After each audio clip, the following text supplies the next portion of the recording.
All right, let us say hello to the original BMF champion, Jorge Masvidal. He's donning the promoter hat once again this Friday, Jacksonville, Florida, stand-up Duval, Gamebred Bareknuckle MMA, ViStar Veterans Memorial Arena. The main event, two former UFC heavyweight champions taking off the gloves and battling it out. Junior Dos Santos versus Fabricio Werdum, along with the card packed with recognizable names. Jorge, good to see you, man. I appreciate the time. So close to the card. I assume the excitement levels are rising with each day. Great fucking introduction to Gamebred Bareknuckle. Thank you, bro. We're going to have to hire you for the promos. You got a job, brother. Oh, sweet. Wow. This is the... Listen, man, you said it. We're pumped. Every day we're getting closer and closer. We're here out right now, just handing out some flyers, doing the old-fashioned boots on the ground type approach. And, you know what I'm saying? We're spreading the word. The fight is to watch. Everybody knows it's going to be JDS versus Werdum, obviously, but we got so many good fights on the card as well. Joel Bauman versus Coconut Bombs is going to be fucking insane. The winner of that is going to be facing, is going to be a number one contender for the belt. So we're excited, man. It's going to be a hell of a fucking night. We got some, can I curse on this one? I forget if I can or can't. You're Jorge Masvidal. Do whatever you're gonna do, my man. You're good. Oh no, I didn't know if we're live, man. Because sometimes you're confused. The other one, somebody's getting fined and they're like, they're cutting the connection. I'm like, what's happening? They're like, no, because you cursed. I was like, oh well, nobody told me you couldn't curse. But anyways, we got a couple of dudes. At the 135, we got Irvin Ferreira. This guy is good. Another number one contendership type fight.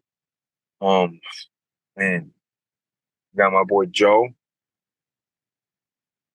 The party, right? Joe the Party. I don't want him at Penafiel? Yes, sir. I always butcher his last name. I don't want him to kick my ass. My bad, brother. This dude is a dog, man. Every time he comes to fight, he brings it. Gloves and no gloves. He's taking fights for us in 6-day notice, and he's fighting some of the best free agents out in the market on 6-day notice. We had him fight this tough dude from Greg Jackson that was very well-rounded, and he's still doing very well, this kid, and he fought him like on 6-day notice, and they had a hell of a fight, you know? And from that, we believed in him more and more, and we keep booking him, so he's another guy that we think is going to be at the top of 135 as well. We also got Reggie North up on the card. He's a great athlete, mean guy. He likes to finish people. He's also a local native to Jacksonville, Florida. So we're pumped, man. This is our biggest event. This is our landmark event. You know, the card is stacked from top to bottom. You guys got him early, I think, in the first round. I don't remember exactly when, but it was earlier in the first round. And Werdum was the more known guy, the more established guy already. And JDS was I would say not really known to that point. You know, only to like the hardcore fans, and he smashed him, bro. He took him out. Caught him with an overhand right, you know, but Werdum went on to become one of the greatest heavyweights after, right? Submitting 3 of the best heavyweights ever, in his kickboxing, his Muay Thai, knees, elbows has evolved so much. JDS has also evolved, I think, in the wrestling department. He went on to have those wars with Kane, and his wrestling was so freaking good on the defensive side. You know, just Kane, hats off always to Kane, one of the greatest heavyweights that had that insane pressure that could melt somebody because he could put so many attempts, and he had good hands, you know. Kane's one of my favorite all-time heavyweights as well. So it's just interesting to see, you know, that the JDS still has that power and speed, man. I can't wait to watch these guys in there. Werdum's grappling is only going to be more lethal with no gloves. You know, it's easier now. I think, you know, most grapplers would agree that, you know, a lot of the finishing is positioning, but it's also that lock. It's that grip that you have and how tight that grip is. You know, that's going to secure your finishing hold. And when you don't have gloves, that's a lot of obstruction out of the way, you know, so you could potentially hurt more faster, you know. Also, these hands, when there's no gloves, are slippery. They're just sliding into spots a lot quicker. So now that rear naked, when you get somebody's back, you're getting right to it instead of somebody grabbing your glove and just like stalling here for like 3 minutes and nothing happens, you know. So there's a lot more action on both ends. And to have the type of talent that we have, like just in the co-main event, both of these guys are incredibly talented. And they're dogs. And when we pick the guys for MMA Bare-knuckle, it's just not everybody's cup of tea. So we got to make sure we're very selective. It's a certain individual that's going to perform well on Bare-knuckle, and those are the ones that we're looking for. So we take our time scouting So I mean, I'm telling you, this card is gonna put us at another stratosphere. Like it's gonna be a different talk after this card. It seems like these guys were jumped in a time machine and went back 15 years ago, because they are both looking pretty damn good getting off the bus. Tremendous shape, look better than ever. It's crazy to think about. And you've spent time with both of these guys heading into this fight. Does the mental match the physical in terms of the readiness here from the conversations you've had with these guys? I mean, the number one thing in a fighter is you want to see the confidence in him. Like, if he thinks, some guys are old school and they think that, running 3 miles up this hill every day was like the peak of the shape. And as long as they're confident in that, they're always dangerous, especially guys like this that are in shape, and that I just see that their mind is in the right place to where they both equally think they're going to win. I had a nice long talk with Werdum when we were in California. We got to spend a lot of time together. And he tells me he's been feeling good. He had the time off, so his joints, knees, back aches, all types of stuff that you don't talk about in the interviews and you don't say, but he's beat up and you're not going to be telling everybody, hey, I'm beat up, but he had this time to rest. He feels amazing. He feels really, really good. He's been grappling, striking, sparring hard again. And he says this is some of the best shape he's been in, and I mean, he looks it. So I'm taking it for face value. JBS, on the other hand, is just crazy, powerful, and explosive. I was watching him hit the pads, and he's still 80%, 90% faster than most of the UFC heavyweights, speed-wise, and power-wise. The way that guy rips it, he's in an elite percentage of guys that are that big, they can move that quick. He's just built different, And he's another guy that if you've been keeping up with him, he looks like he's in fucking great shape. So I just can't wait to obviously be a promoter, but more than anything, be a fan for that fight. Put my phone to the side. Don't talk to me. Like, don't ask me for no picture right now. I don't give a fuck who I went to school with. Don't talk to me right now when this fight is on, because I'm gonna be watching, man. And it's also on YouTube, on my YouTube channel. Just subscribe, and it's free on Twitter, on Facebook. So please check us out. It'll be streamed live and free.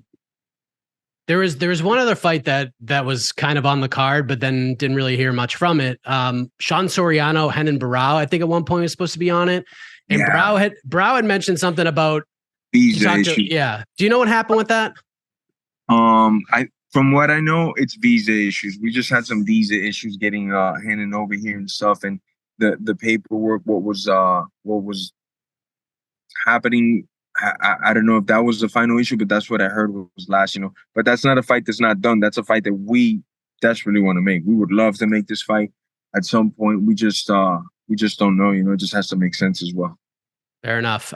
You've been a very busy man, obviously promoting this event, but you were also in Salt Lake City for the BMF title fight between Dustin Poirier and Justin Gaethje. Gaethje gets the victory. You got to be there and wrap the belt around Gaethje's waist. What was that experience like for you? It was the belt that you won, that you have had in the gym based on your performance against Nate Diaz, and to wrap it around Justin's waist instead of Dustin's. What was that like for you?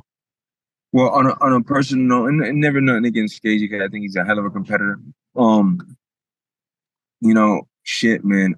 I've known my boy DP for a minute, and we've been training out of American Top Team for a fucking long time, So, fuck, it hurt because I 100% thought it was coming with us, Then after the first round, I'm like, it's all right, get him.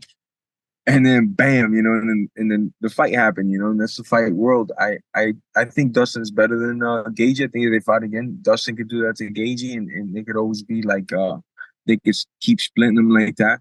But that's what happens at the fight game when you fight the elite level guys. Especially both of these guys are the embodiment of BMF because they go for that finish, and they're both like the coolest dudes. You wouldn't even tell that they're just chilling there, But they could fight, man, and more so that they got that killer instinct to go for that kill. And that's something that I always admire in a quality fighter, to go for that ending, Yeah, Gaethje throughout the week he took it as a sense of pride that you were going to wrap the belt around his waist. He was saying throughout the week that he was going to make sure that you wrapped it around his waist instead of Dustin's. Did you see that?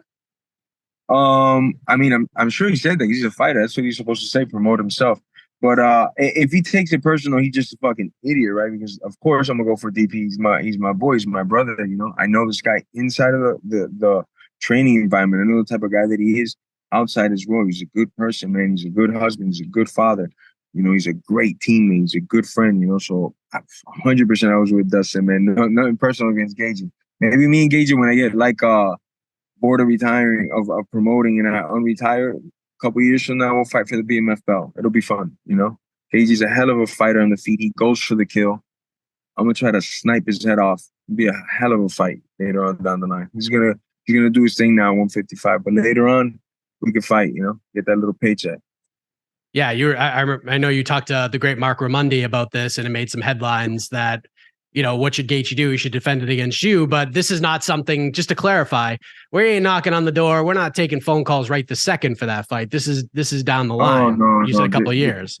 Yeah. Gaethje's doing his thing at 55 now. He's gonna go fight for that belt, I'm sure, or I don't know what his future is, you know. But I'm not fighting right now. I'm promoting. This is what I'm doing, my brother.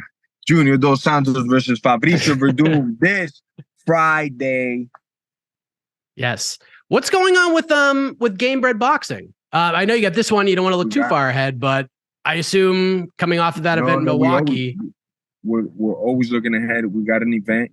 It's gonna be brought to you in December, and I got huge news. I got big news. You're not gonna believe who headlines the event. You're not gonna believe who's the co-main event. But I'm telling you, the main event is gonna be intense. It's gonna break. You. I promise you. When it drops, we'll have the same conversation. And if I didn't take you and throw you for a loop, I'll be surprised. Okay?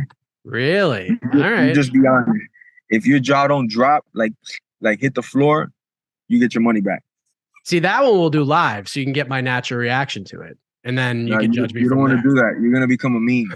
You're gonna meme the fuck out of you, bro. Jaw dropped and crooked on the floor. So, kind of going back to teasing announcements, the last time we spoke, this is a little while back, you had mentioned that you were close to signing a name from the grappling world that would give me the same reaction. Is this the same thing? No, this is on the boxing side. Okay. This is on the boxing side.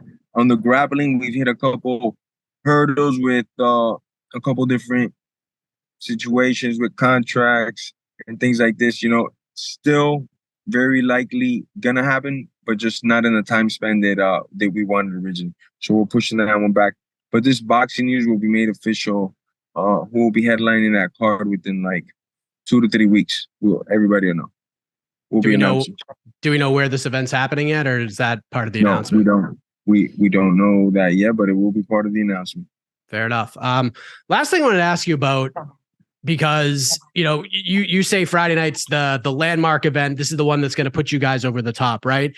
And if all goes according to plan, you're going to obviously pique the interest of some of the bigger name free agents out there to see, because I was on the ground in Dallas for the Jake Paul Nate Diaz fight, and one of the things that Nate kept talking about was he didn't feel like the promotion that he was a part of was very professional in building this fight. There were a lot of weird things that happened in the audience, and he wasn't very happy about that. So he said he learned a lot of things from the promotional end when it came to what he's going to do next. Like, I'm sure he made a lot of money. He put on a fun fight for the fans, and that's great. But Nate's still kind of a free agent looking for his next move, looking for a place to fight, a professional place to fight, possible co-promotional type stuff. With Nate being a free agent and this event kind of being like a waterfall to put you guys over the top, is that a conversation you'd be willing to have at some point? Maybe getting Nate involved in bare-knuckle MMA, maybe a co-promotion type thing? Like, is he a name that you would be interested in at least reaching out to? No, just because of how good of a fighter he was. His business is always welcome and stuff like that. Definitely, you know, business is a ton of money that me and Nate could always make together, you know? On my end, there's no ever bitter feelings or any of that. But there could be something. I mean, you guys together promoting a card would be insane. something else. I mean, you know, maybe he has one of his fighters that he wants to put against one of my fighters. I know he has a couple signed heavyweights to his promotion. I know we could definitely make a card of some of the guys I got signed against his guys. Oh, I love that idea. I love that. We could do like a BMF promotion title. I don't know if it's gimmick infringement on the UFC, but you could do something like that. we could just freaking throw it down. You know, I'll pick my fight. I'll pick my 10 fighters. He could pick his 10 fighters, and let's go to war. And then me and him could put some cash money bets on the side. You know, they could go back to the fighters in different ways, something like that. I'm in for that. You know, because I know he made a nice bag now for that. So if he wants to gamble it up, put like a card together, my 10 versus your 10. You let me know, man. I'm fucking in. This is a great setup by you. This pitch was great by you, brother. That's a great idea. I mean, you already offered me a job like 2 seconds into the interview, so I got to make it worth your while. Serious, bro. The interest was good intro, brother. All right. I remember that, bro. Well, I'm going to give you a good outro too. This Friday night, Jacksonville, Florida, Duval, stand up. Fabricio Werdum versus Junior Dos Santos 2. Bare-knuckle MMA, Gamebred Bare-knuckle MMA going down at the ViStar Veterans Memorial Arena. Get your tickets, Ticketmaster.com, or you can watch it on YouTube, on Jorge's page. You can watch it anywhere, all over social media, wherever you can find your fights. Jorge, thank you so much for the time as always. Best of luck to you on Friday. Looking forward to it. Thank you, brother. Appreciate you, man. God bless. Have a good day. And thank you, everybody, for tuning in. Thank you, all my fans, for all the years that I did in fighting. Thank you for everybody who supports me in the Gamebred Knuckle, and the show's love to all these brave competitors out there. God bless everybody.